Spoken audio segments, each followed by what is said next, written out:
somewhere in your yard right now. There is a plant your great-grandmother would have knelt down to pick, and you've probably been mowing over it for years. Maybe you've sprayed it. Maybe you've cursed at it. Because somewhere along the way, we were all taught the same lie, that anything we didn't plant on purpose is the enemy. But walk through any old herbal, any physician's handbook from centuries past, any record of how ordinary families actually survived before pharmacies existed, and you keep finding the same plants. Not rare jungle botanicals, not expensive imports. The plants growing through the fence line, along the driveway, and in the neglected corner behind the shed.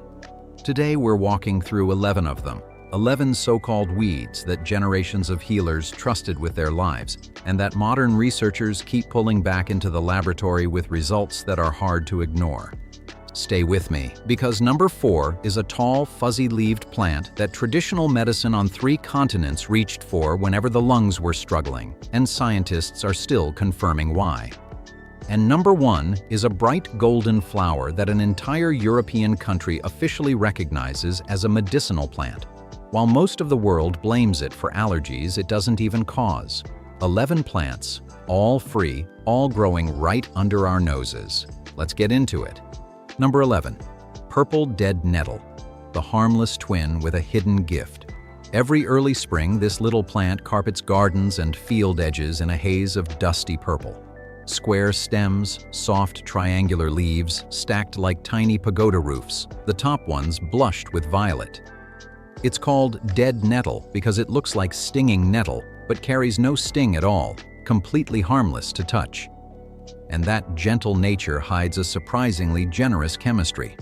Purple dead nettle is a member of the mint family, and its leaves are rich in flavonoids, including quercetin, the same compound studied for calming allergic response and quieting inflammation. Herbalists have long reached for it in the itchy, sneezy weeks of spring, which is a lovely bit of timing since the plant appears at exactly the season it's most wanted. The leaves and flowers also carry antioxidants and gentle astringent antifungal properties, and traditional use across Europe leaned on dead nettle for supporting the body through seasonal illness. Fresh leaves can be crushed onto minor scrapes in the garden. The young tops can be eaten, folded into eggs, blended into a spring pesto, or dried for tea with a mild, earthy, slightly grassy taste. It asks for no care, no watering, no protection, and it returns every year in abundance. Most people never learn its name. Now you have. Number 10. Lamb's quarters, the wild spinach that outfeeds the garden. Here's an irony worth sitting with. Gardeners spend their summers pulling this plant out of vegetable beds to protect their spinach, and the weed they're removing is more nourishing than the crop they're saving. Lamb's quarters stands upright with soft, diamond-shaped leaves dusted in a fine white powder, as if someone shook flour over the plant. It thrives in disturbed soil, compost piles, garden edges, anywhere humans have turned the earth. And it has followed us that way for thousands of years, because for most of history, people didn't pull it. They harvested it. Nutritional analysis of lamb's quarters reads like a supplement label.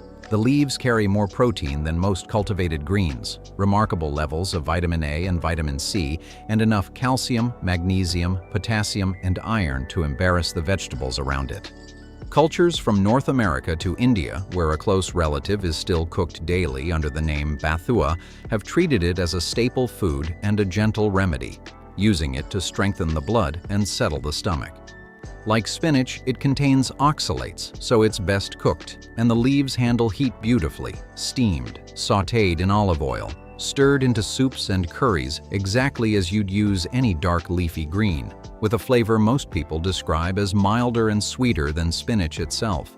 Your ancestors would be baffled watching us buy pale greenhouse lettuce while this grows free at the garden's edge. Number 9. Common mallow, the soother that grows in sidewalk cracks. Common mallow is one of those plants you have absolutely seen and never once looked at.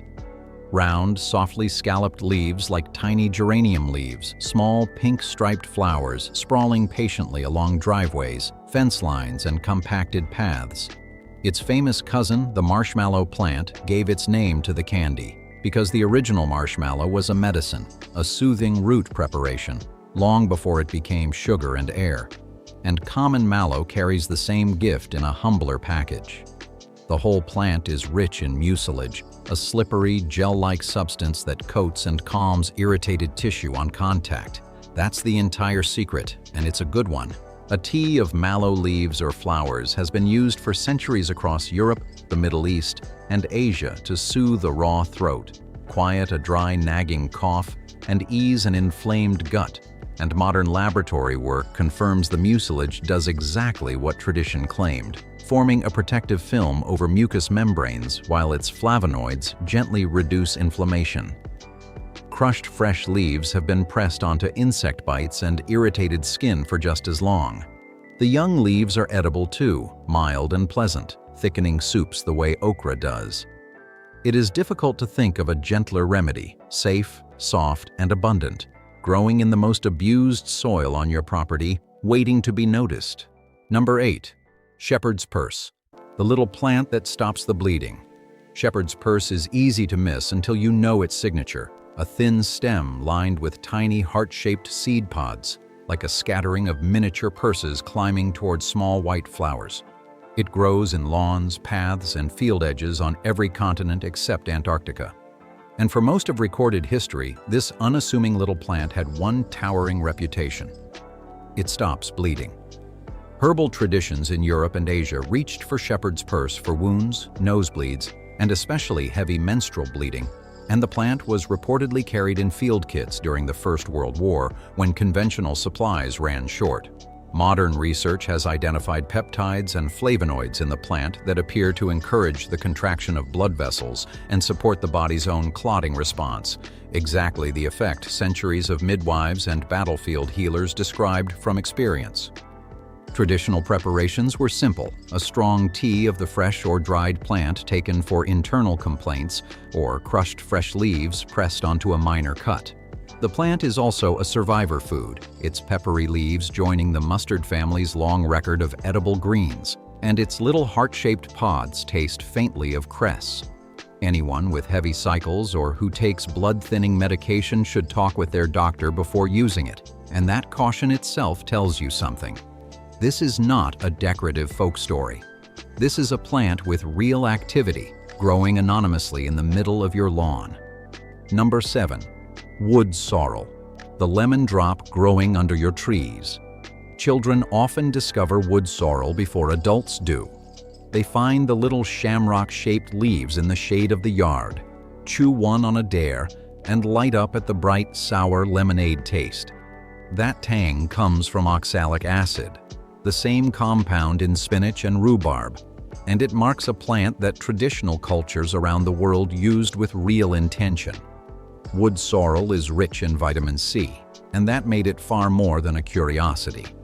Sailors, foragers, and indigenous peoples across the Americas and Europe used sorrel leaves against scurvy and fatigue in the centuries when winter and long travel drained the body of fresh food. Traditional medicine leaned on it as a cooling herb, brewed into a sour, refreshing tea for fevers, thirst, and an unsettled stomach, and used the crushed leaves on hot, irritated skin. Its flavonoids and antioxidants are now documented in laboratory research, along with mild antimicrobial activity. In the kitchen, it's a delight, scattered fresh over fish, folded into salads, steeped into a tart lemonade-like drink, always in modest amounts because of the oxalates, the same sensible restraint you'd apply to rhubarb. There's something fitting about a medicine that tastes like candy and hides in plain sight at a child's eye level. The ancient world never separated food from remedy, and wood sorrel is both at once, growing free in the shade you already own. Number 6. Burdock, the root that grabs onto you for a reason. If you've ever come home from a walk with round burrs velcroed to your clothes, you've already met burdock. In fact, those burrs literally inspired the invention of Velcro. Huge, rhubarb-like leaves, a tall purple thistle-like flower, and beneath it all, the real treasure, a long taproot that traditional medicine across Europe, China, and Japan has prized for well over 1,000 years. In Japan, burdock root isn't a weed at all. It's a vegetable called gobo, sold in every market and eaten daily. The root is one of nature's richest sources of inulin, the prebiotic fiber that feeds the beneficial bacteria in the gut, the same microbes that shape digestion, immunity, and even mood. Traditional herbalists across cultures used burdock as a blood purifier, especially for stubborn skin conditions, working through the liver and the skin. And modern research maps neatly onto that, documenting antioxidants like arctigenin along with anti-inflammatory and antimicrobial activity, and studying the root's compounds for liver support and healthy blood sugar. The old herbalists watched skin clear from the inside out and called it cleansing. Science watches gut bacteria flourish and inflammation settle and describes the same outcome in different words. Dig the root in autumn of its first year, scrub it, and slice it into stews and stir-fries, earthy and sweet, or simmer it into the classic root tea. The plant that grabs your coat has been trying to get your attention all along. Number 5. Wild violet. The flower grandmothers kept in their medicine drawer. Every spring they appear in the shady, damp corners of the lawn, heart-shaped leaves and little purple flowers so pretty that even weed haters hesitate before mowing them. Our great-grandparents didn't hesitate at all. They harvested them. The wild violet was one of the most beloved home remedies of the 19th and early 20th centuries, made into syrups for coughs, teas for congestion, and poultices for hot, swollen skin. And the chemistry underneath that tradition is genuinely interesting.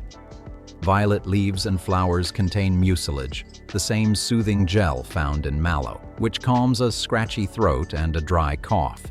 They carry salicylates, cousins of the compound that inspired aspirin, along with rutin, a flavonoid studied for strengthening capillaries and calming inflammation. Traditional herbalists also valued violet as a gentle lymphatic mover, a plant for swollen glands and sluggish recovery, and used cooled violet leaf compresses on tender, congested tissue. The leaves and flowers are entirely edible, rich in vitamin C and vitamin A, brightening spring salads, and the flowers have sweetened syrups and jellies for generations. A simple tea of the fresh leaves, a handful steeped in hot water, was once as ordinary in a farm kitchen as coffee is in ours.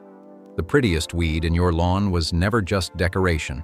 It was the family cough remedy, planted by nobody, renewed every spring. Number 4. Mullein. The lung herb standing guard by the roadside. Here's the plant I promised you at the start, and once you can recognize it, you'll see it everywhere. Mullein announces itself. First, a rosette of enormous silver-green leaves, so thick and soft they feel like flannel. Then, in its second year, a single dramatic spike shooting up head-high, studded with small yellow flowers. It grows in the poorest ground on your property, gravel edges, ditches, waste corners.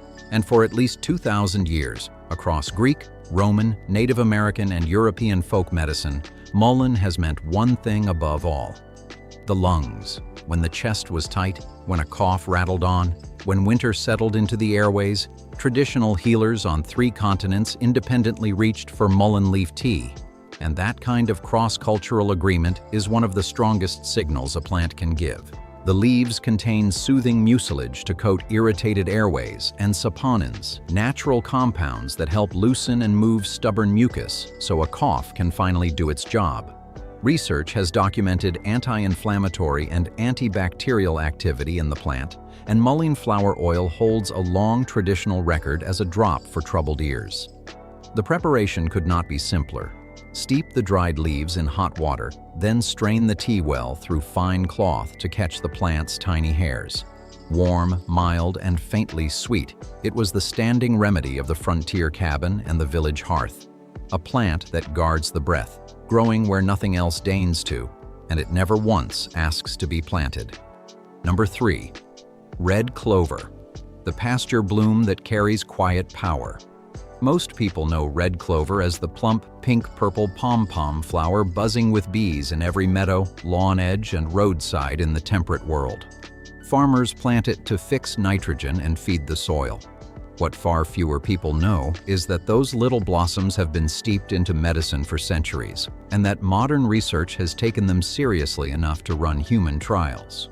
Red clover blossoms are one of the richest common sources of isoflavones, plant compounds with a shape similar enough to human estrogen to interact gently with its receptors.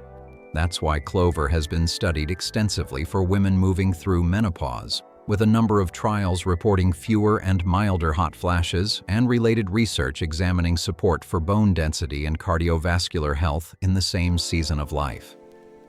Traditional herbalists, who knew nothing of receptors, used red clover tea for exactly these women, and also as a classic blood-purifying herb for skin complaints and stubborn coughs, uses that echo its documented anti-inflammatory and antispasmodic properties. The blossoms are edible, sweet with nectar, tossed into salads or dried for a tea that tastes like honeyed hay. Pick them at full bloom on a dry day, dry them quickly, and store them dark. Generations of grandmothers brewed this flower without a single study to reassure them. The studies came later, and remarkably often, they agreed. Number 2. Curly dock, the rust-colored stalk that carries iron. Drive past any field edge in late summer, and you'll see them, tall, rusty brown seed stalks standing like spears against the fence line. That's curly dock, named for the wavy, curled edges of its long green leaves, and it may be the most useful plant that absolutely everyone ignores. Traditional medicine across Europe and North America centered on the deep yellow taproot, which contains anthraquinones, natural compounds that gently stimulate a sluggish digestive system, alongside bitter principles that wake up the liver and the flow of bile. Yellow dockroot, as the old herbals call it, was the classic remedy for slow digestion and poor iron status, often simmered into syrups precisely for people who were run down, pale, and tired. And here the tradition and the chemistry shake hands, because dock is genuinely rich in iron, and its long taproot mines minerals from soil depths that shallow-rooted crops never reach.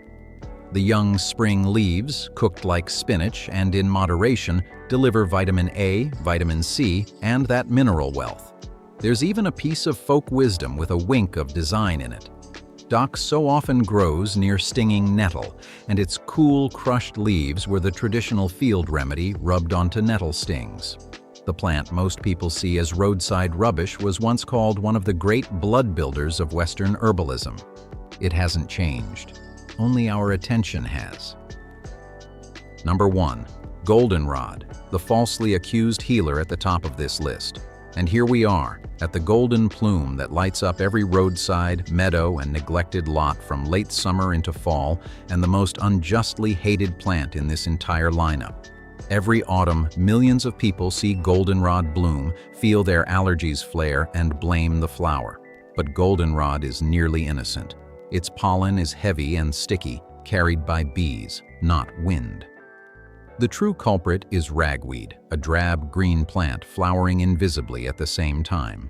So while goldenrod takes the blame, consider what it actually is. In Germany, goldenrod is an officially recognized medicinal herb listed in the National Pharmacopoeia and approved by the country's Herbal Commission for flushing the urinary tract, used in professional practice for irritation and to help discourage kidney gravel. Its flowering tops are dense with flavonoids like rutin and quercetin, saponins, and antioxidant phenolic compounds, and research documents diuretic, anti-inflammatory, and antimicrobial activity, a profile that matches centuries of use across both European herbalism and numerous Native American nations who also pressed and poulticed the plant for wounds. Even its Latin name, solidago, means to make whole. The tea is pleasant, faintly sweet and aromatic, brewed from the dried flowering tops with plenty of water. A plant officially honored as medicine in one of the most rigorous herbal traditions on earth, and most of us have spent our whole lives cursing it through a sneeze it never caused.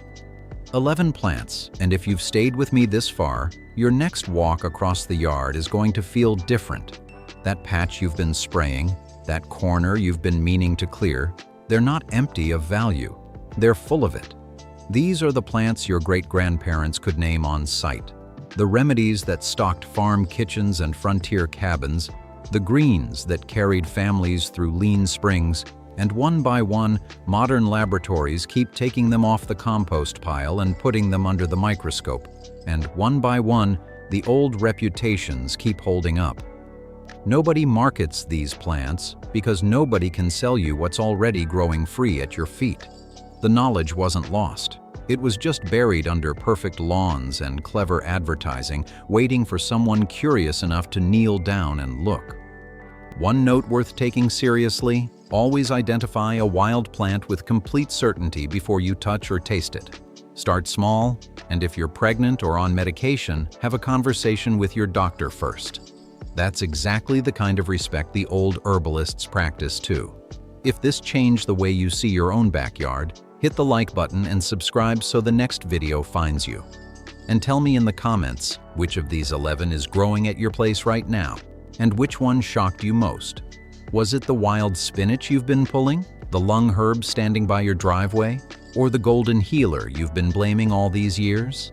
I read every comment, and if there's a topic you want next, forgotten remedies, biblical foods, healing drinks, ancient survival wisdom, drop it below because we're just getting started.